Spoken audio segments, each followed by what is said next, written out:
সালে দেখার জন্য 5টি সাউথ মুভির নাম বলতে চলেছি।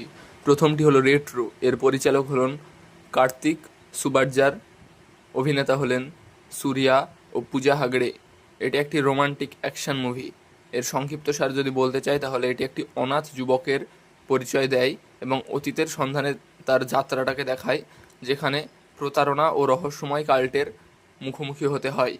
বক্স অফিসে এটি 97 থেকে 250 কোটি টাকা আয় করে সূর্যার ক্যারিয়ারের সর্বোচ্চ আয় করা ছবি। দ্বিতীয় সিনেমাটির নাম হলো সংক্রান্তিকি ভাস্তুনাম। এটি একটি তেলেগু সিনেমা। এর পরিচালক হলেন অনিল রাভিপুডি, অভিনেতা ভেঙ্কটেশ এবং ঐশ্বর্য রাজেশ। এটি একটি অ্যাকশন কমেডি মুভি।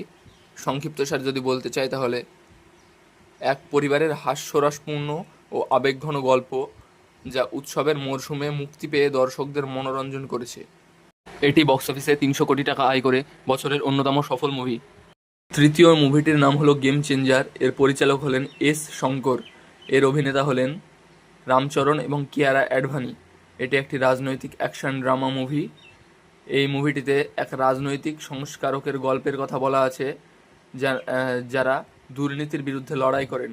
বক্স অফিসে এটি 178 কোটি টাকা থেকে 186 কোটি টাকা আয় করে আলোচনায় আসেন।